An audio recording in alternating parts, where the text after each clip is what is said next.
안녕하세요. 중기이코노미 기업지원단입니다. 오늘 시간에는 미처분 이익잉여금 출구 전략에 대해 알아보겠습니다. 미처분 이익잉여금이 클수록 기업이 크게 성장했다고 볼 수 있겠죠. 하지만 기업의 가치는 잉여금으로만 판단할 수 없습니다.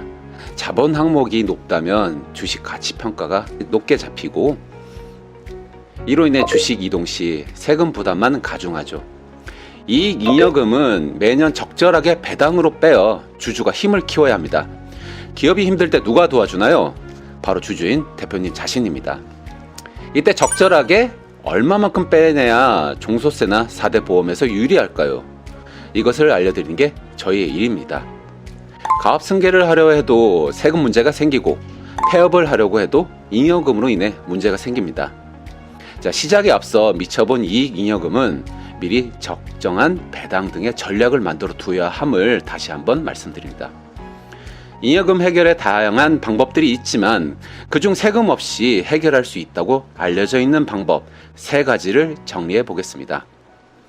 첫 번째 방법은 감액 배당입니다. 지난 영상에서도 말씀드렸던 부분인데요. 상법 제461조에 따라 자본준비금을 감액하여 받은 배당금은 배당소득에 포함하지 아니한다는 내용에 근거해서 감액 배당을 진행합니다. 회사에 적립된 자본준비금과 이익준비금을 건드리는 건데요. 이때는 절차가 중요하겠죠. 주주총회의 결의에 따라 그 초과한 금액 범위에서 자본준비금과 이익준비금을 감액할 수 있습니다. 이를 감액하여 받은 배당은 소득에 포함되지 않습니다.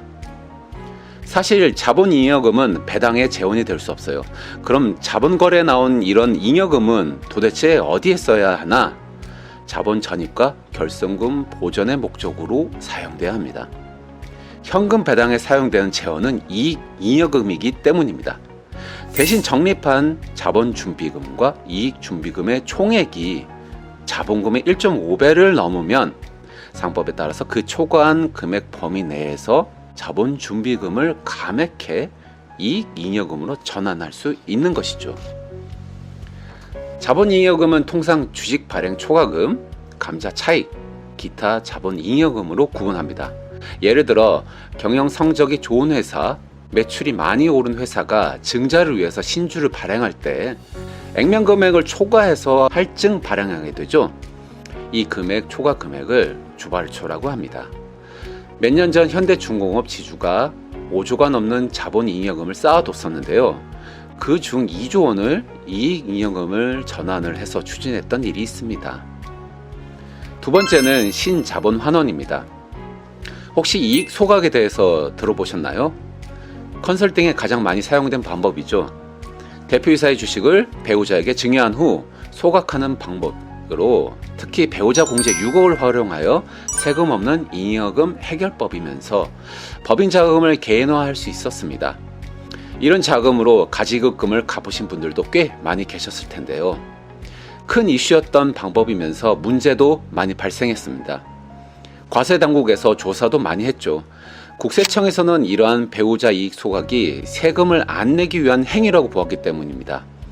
심지어 증여를 받은 배우자가 증여 사실을 모르고 있는 경우도 있었고 소각이 이루어짐과 동시에 대표이사의 가지급금을 해결하는 등 정상적인 증여의 형태가 아니라고 판단하였기 때문입니다. 신자본환원은 이익 소각을 대처할 수 있는 하나의 방법 정도로 이해하시면 될 것 같습니다. 모든 회사에 해당되는 방법은 아닙니다. 자본금이 많은 회사에서 가능한 방법으로 균등 액면 소각입니다. 주식을 시가가 아닌 액면가로 모든 주주가 같은 비율로 균등하게 하는 것입니다. 기존 이익 소각의 경우 시가로 팔아 차액이 생겨서 세금이 발생했으니까, 그런데 신자본환원은 액면가로 진행을 하다 보니 산 가격과 판 가격이 동일하니까 세금이 발생하지 않게 되는 겁니다. 특히 자본금이 많은 건설사에 걸맞는 방법이라 할 수 있습니다. 그리고 잉여금에서 소각을 하기 때문에 자본금은 줄지 않습니다. 이게 중요하죠. 자본금의 변동이 없다는 것. 세 번째, 사내근로복지기금입니다. 세금 없이 법인 잉여금을 가지고 오는 방법이라고 단정을 지어서 이야기할 수는 없지만 잘 활용하면 회사는 물론 직원까지 혜택을 받을 수 있는 방법입니다. 먼저 사내근로복지기금은 어떤 장점이 있는지 알아볼까요? 첫째, 법인이 사내근로복지기금에 출연한 출연금은 전부 손비로 인정됩니다. 둘째, 사내근로복지기금 법인이 출연받은 재산은 증여세, 비과세며 셋째, 피상속인이 사내근로복지기금에 유증 등을 한 재산은 상속세, 비과세입니다. 넷째, 근로자가 사내근로복지기금 법인으로부터 받은 일정 금품은 소득세, 증여세, 비과세이고 다섯째, 근로자는 계약직, 비정규직 등 직업의 종류와 관계없이 임금을 목적으로 사업이나 사업장에 근로를 제공하면 모두 해당됩니다.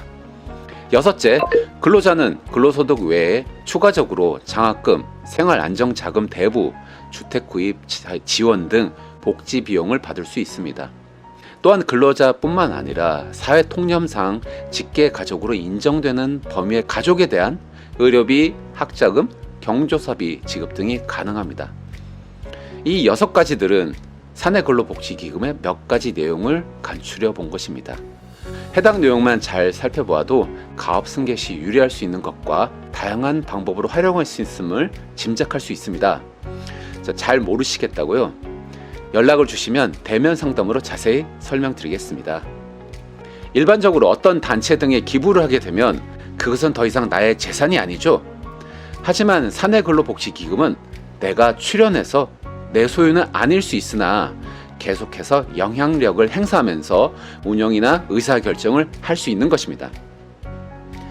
이번 영상에서는 법인의 잉여금 처분 방식 등을 살펴보았습니다. 세금을 피할 수 있는 완벽한 방법은 없습니다. 하지만 그것을 최소화할 수 있는 방법은 있습니다. 일정 부분은 세금 없이 해결하고 다양한 전략을 적용시킨다면 조금은 세금에서 자유로울 수 있습니다. 대표님이 해결하기 어려운 부분을 세무 전문가가 기업의 비서가 되어 해결하겠습니다.